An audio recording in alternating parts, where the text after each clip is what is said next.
Hey, what's up, guys? First, let me start by congratulating Mikey Garcia on winning his fourth world title in a fourth weight division. Very impressive. Definitely a pound for pound accomplishment. Um, yes, I do have some egg on my face after this fight because I predicted and thought and wagered that this fight would not go the distance, man. With Lipinets being such an inexperienced guy, 13-0, going against an experienced Hall of Famer champion in Mikey Garcia. And while I may have lost this wager, I'm not salty like I was last week with Wilder and Ortiz. The over the fight's going over the 9.5 rounds, and then the knockout happens right after. This was a play that I feel confident in, just like the other one. But Sergey Lipinets, man, he earned respect, man. This was a good fight. While Mikey Garcia on my scorecard won 118-112, a 6 point win. The official judges, two had him winning by 7 points and one had him winning by 5 points. But while Mikey may have won in a bit of a wide fashion, uh, man, Sergey Lipinets, he earned respect, and even the rounds that Mikey won were close, man. It was that kind of fight. Sergey Lipinets, man, even in a loss, man, his stock rises in my opinion.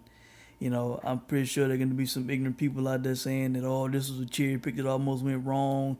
Mike Garcia didn't look good. Kind of down talking Mike Garcia, man. No, people need to be up talking and praising Sergey Lipinets, man. He got my respect, man. This guy, uh, I just went to his box rec. Hats off to him. He is enrolled in the clean boxing program. I was wondering, when him being the IBF champion, would he not be enrolled? Would Mikey be at a disadvantage in that way? Because this guy, he fought well, man. To say he is, a pro for like maybe 4 years or so. Uh, Only 13 though going to this fight, man. This guy did damn good, man. He should not be ashamed or disappointed or sad at all, man. Neither should his team, man. Sergey Lipin's stock went up, man. I now know who this guy is, and I respect this guy, man. This guy was hitting Mike Garcia with some flush shots, man, some hard flush shots. Uh, the biggest downfalls, in my opinion, for him in this fight was his experience, which he cannot help. If they would have moved at a slower pace with him, got him more fights. If he had been in this fight, anywhere from I say 23 to 25 and it would have been a lot better for him, man.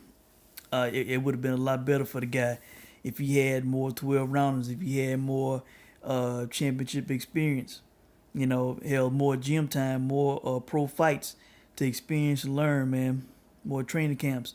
It would have benefited him greatly, man.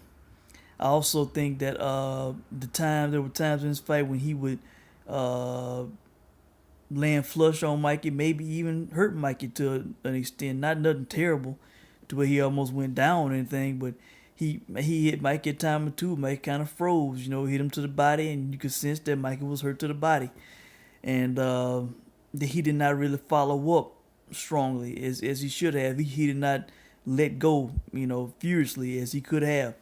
So I think that was a mistake in the fight that Lipin has made, man. But the guy has nothing to be ashamed of, man. He fought tough. He fought a pound for pound guy. Well, man.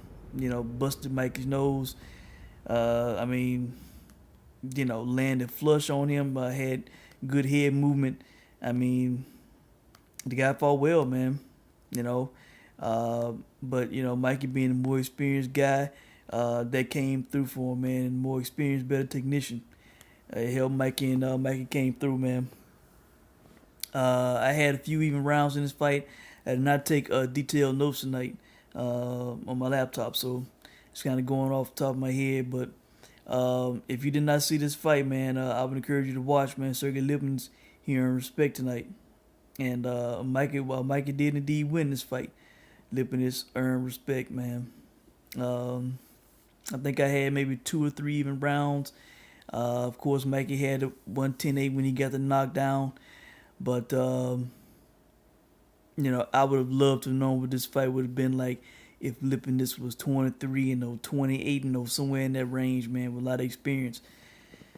You know, of course, if he had more power, it would have been more interesting, man.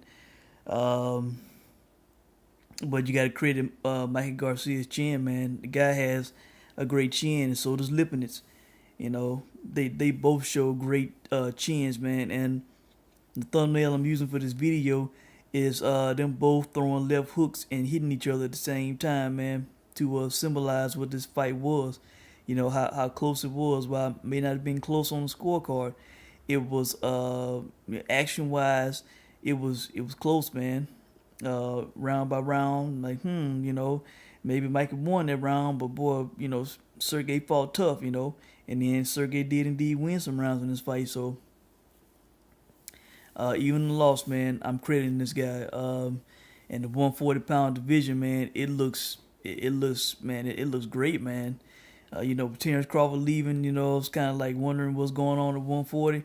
Man, you got this Regis Prograde guy, man, punching with power. What he did in Dongo was hella impressive, man. This guy's a player as interim champ. Then you got a mom. He's gonna fight some guy for the official belt, and then I'm sure it's gonna be a unification there.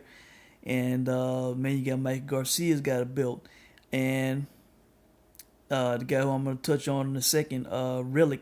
Wow, what a performance that was. But man, 140 is looking interesting, man. It is looking very, very interesting. And I cannot wait to see how this division plays out, man. Just with those guys, Garcia, Lipinets, Relikh, and Prograde, just those 4 guys, man. Some great fights can be made, man, between those guys. We got to see what the mom does. We got to see what happens with the WBO. But man, this division, man, it looks, it looks very interesting, man. Some damn good fights could happen. Now, what could be next for Mikey Garcia, man? He could stay at 140. I don't think the move to 147 should happen right now, man. He needs to get acclimated to 140 first. Now he's talking about going back down to 135. Personally, I would love to see him stay at 140. But, let's just be real about it. Think about the business side of it, man. Even though those fights at 140 would be great, man. A fight with Relikh, a fight with Prograde. Those would be great fights, man. While those would be great fights, fact of the matter is, the payday is not going to be anywhere close to what it would be fighting Jorge Linares, man. That's a nice check for Mike Garcia, man, in a fight that he will be favored to win and probably will win. He might win by stoppage. So I'm kind of expecting that fight to be next, man. A very, I think, winnable fight over a good name, unifying at that division, man, and a bigger paycheck than what he can make fighting anybody at 140 right now. So yeah, I think that would be the next fight. Then after that fight, he can defend his 140 belt, and if he doesn't get stripped, hopefully he won't. I'm sure they probably won't, but yeah, he can fight guys at 140, man. But, he needs to fight there for a little bit. Maybe the end of this year, 2019. He needs to take fights in that division before he moves up to welterweight, man. Get acclimated to that weight, move up slowly, and hell, let's be frank, it'll also maybe give the IBF, time to institute a program, blood and urine testing program. He was talking about fighting Errol Spence. As far as we know, Errol Spence still not enrolled in the clean boxing program. It would give time for the blood and urine testing process to play out and enhance more in the game, man. Maybe the IBF and WBO will have programs by that point, and he needs it, man. He's a smaller guy moving up. He don't want to go against any big guy who could possibly have an advantage. So, yeah, that would be the best thing for Mikey to do, man. You know, maybe take the Linares fight because it's a nice check. He can pick up another belt that'll be an accomplishment at 135. Another great star on the resume, great name on the resume, accomplishment on the resume. Then he can go into 140, man. Would love to see him fight Prograde. By that time, maybe he will have fought the winner of the Imam, whoever he's fighting, fight. You know, we can see what Relikh does if he'll still be a title holder at that point, man. But a very good win, and what I'm saying is a close fight because it was back and forth, man. Mikey clearly won the fight, but Lipinets, he won rounds. He was landing flush on Mikey. He he did not just walk in there and hand over his title, man. He showed heart, man. People need to be praising this guy. I want to see this guy fight again. He earned my respect, not only as a fighter, but as a champion, man. He seemed to be a worthy champion, from the way he fought, man. Maybe if he had more power, that could have helped him out. But hell, I think if he would have followed up more, man, when he would land flush on Mikey, there were times, man, where he just did not immediately follow up. He should have thrown, a lot more punches. Maybe it was out of respect for Mikey's power, man. But these guys were, it was a back and forth fight, landing flush on each other, landing good hard shots on each other, man. Both men showing great beards, man. So that was a good fight, worthy of the main event. And again, while I may have lost that play on the distance, I still I'm not torn up over it, or devastated by it. It was a small play, and hey, Lipinets earned my respect. I saw a good fight, a back and forth fight, man. This could have been a very one-sided fight, and I don't view it that way, man. Lipinets got my respect. All right, now on to the opening fight, man. I really fucked up, man. I did not really know about this fight. I was not paying attention to who was on the undercard, man. All I was caring about was Mikey Garcia. I heard the Barthelemy name, man, but I really was not thinking about who that was. I knew the name kind of was ringing some bells, but I really was not focused on who it was or who he was fighting or whatever. Did not really care about the fight, man. Until the fight was about to happen as I'm watching the telecast, and they talking about the guys, and then they show the highlight of the first fight, and then I'm like, oh yeah, that's that fight, where Barthelemy got the decision, but Farhood scored it for what's my man's name, Relikh, scored for Relikh, and the stats are like it was for Relikh. I did not watch the fight. I remember that night I had the fight on. Now I was trying to sneak a nap in to stay up late that night, man. But wow, man, I blew it. Oh, did I blow it in this fight, man? So as I'm realizing what it is, right, and how Relikh supposedly won the fight wide, and how it was kind of outrage, I thought, I said, man, let me see what the odds were for this fight, man. Even though I was not gonna play because it was too late, for me. I said, let me see what the odds are for this fight, man. And so I go look, man, in my casino, Relikh was a plus 220 underdog, man. I'm like, damn. I'm like, wait a minute. This guy could have possibly most likely won this fight. They're talking about outrage and robbery, and he is this kind of underdog, man, to this Barthelemy guy. I'm really not too familiar with Barthelemy, man. They said he was a champ at 130, 135. I have not followed this guy's career. I'm assuming he was a undefeated fighter still going to this fight, even though he possibly lost that first fight with Relikh. And I'm like, man, I'm like, damn, I think Barthelemy at my casino was like a minus 260 favorite. I checked the odds, man, after the fight. when the odds opened, man, Relikh opened as a even money underdog at plus 100, while Barthelemy was a minus 140 favorite, man.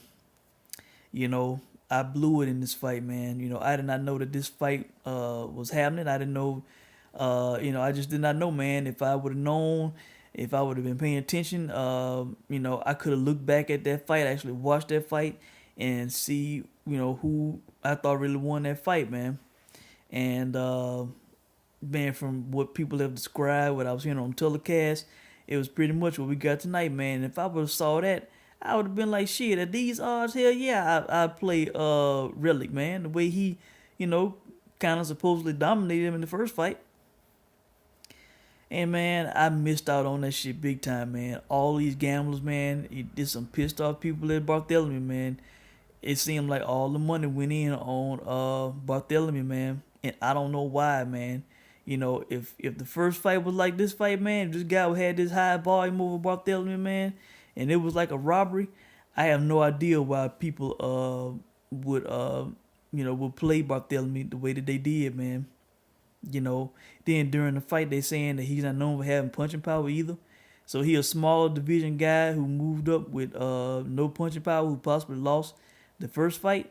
Hell, then they've said during the fighter meeting that he was kind of questioning, how much longer he had in the sport and all this and that.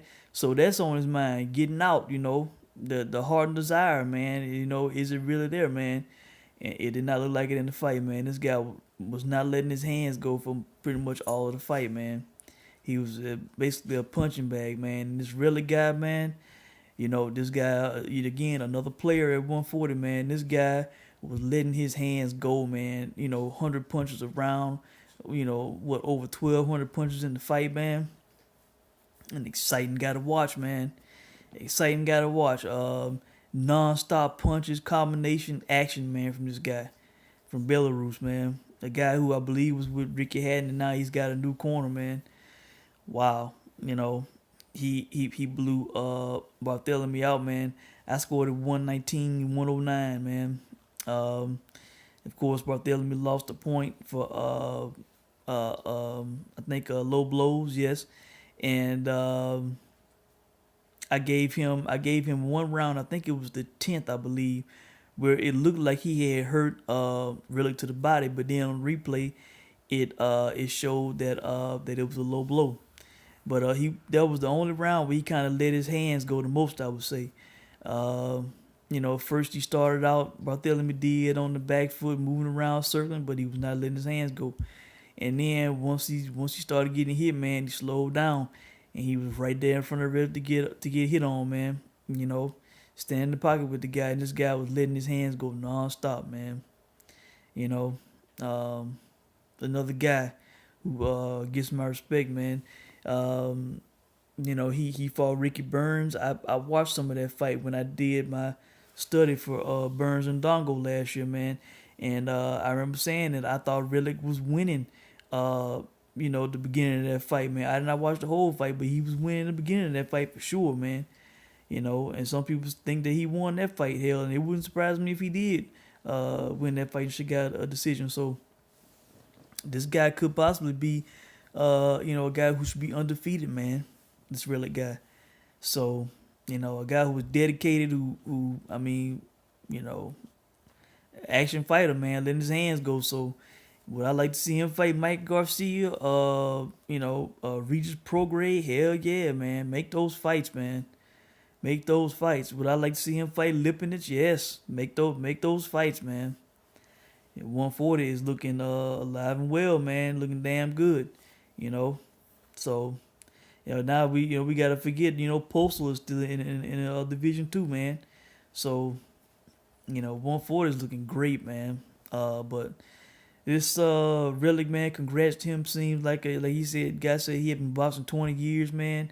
He came up short against Ricky Burns, and he got screwed, it appeared, in the first fight with Barthelemy, man. But in this fight, he got his world title, man. And congrats to him, man. It would be great to see him in some big fights, man. So I believe that's it, guys. But I really messed up on that, man. those odds, that was a gold mine, man. Plus 220. Wow, man. I missed that first fight. Did not realize that was the fight that was opening this card, man. You know, I wish I did, man. Hell, that's what I should have played tonight instead of Mike Garcia, and Lipinets not going the distance, man, which they did. Hats off to Lipinets, man, tough guy. So, you know, a kickboxer who, with limited experience, man, gave Mike Garcia a tough fight, man. Busted his nose and has nothing to be ashamed of, man. Was landing flush on Mikey, man. If he had more power, more experience, no telling how that fight would have played out, man. So, I think that's it, guys. Uh, Good night of fights. I enjoyed these fights, man. Let me know what you guys think, man. If I missed anything, I will leave a comment in the comment section. By the way, I checked Errol Spencer's Twitter before coming on. Uh, he did not say anything about Mikey Garcia tonight. Apparently, like he not watching, did not want to comment one or the other. So, um, he should have said, yeah, I'll fight Mike Garcia when Mike Garcia first called him out. He should have said that he would fight the guy, man, and he did not, man. He was putting rolling eye emojis and shit, man. So, uh, hey, I think after seeing this fight, man, in all honesty, I don't think Mike is ready for 147, man. Especially with Spencer's not being tested throughout the year, man. Nah, man, he should not, step up to fight Spence yet, man. He got hit to the body a couple times, and it was kind of like,